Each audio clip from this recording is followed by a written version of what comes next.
আজকে 23শে জানুয়ারি, নেতাজি সুভাষচন্দ্র বসুর জন্মদিন। আমি আজকে নেতাজি সুভাষচন্দ্র বসুর বাড়ির সামনেই আছি, এলগিন রোডে, কলকাতা 20। তো তারই কিছু দৃশ্য আপনাদের সামনে তুলে ধরলাম, দেখুন।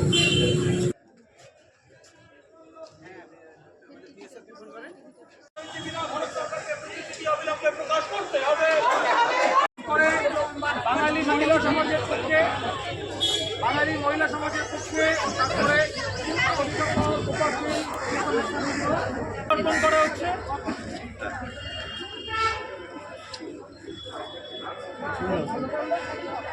বীর সুভাষ লৌহ প্রণাম, বীর সুভাষ লৌহ প্রণাম। এবারে আমরা বাঙালির কেন্দ্রীয়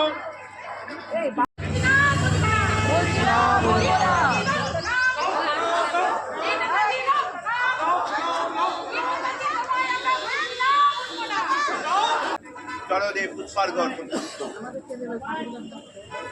আমরা বাঙালি জিন্দাবাদ, জিন্দাবাদ জিন্দাবাদ, বাঙালি ঐক্য জিন্দাবাদ, জিন্দাবাদ জিন্দাবাদ।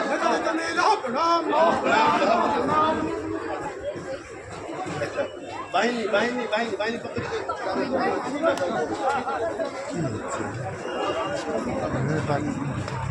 এবারে বাঙালি বাহিনীর পক্ষ থেকে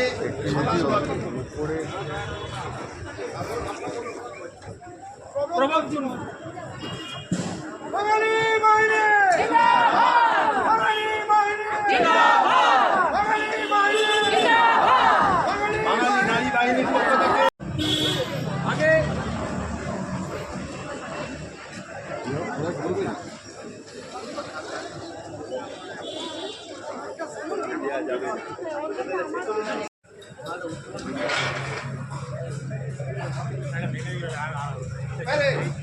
Attention!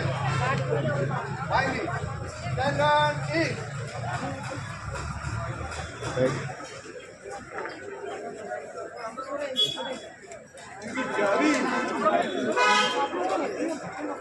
আজকে আমরা বাঙালি সংগঠনের পক্ষ থেকে পৌরসের বজ্রপৌত্র উল্কার অরল শিখা অপসীম সংগ্রামের মূর্ত প্রতীক নেতাজি সুভাষচন্দ্র বোসের 129তম জন্মদিন উপলক্ষে আশ্রামোড় থেকে এলগিন রোড অব্দি বাঙালি বাহিনী, বাঙালি নারী বাহিনী, বাঙালি মহিলা সমাজ সহ বিভিন্ন সংগঠনের বর্ণাঢ্য শোভাযাত্রা করে আমরা আজকে এই এলগিন রোডে নেতাজি সুভাষ বসুর বাসভবনে এসে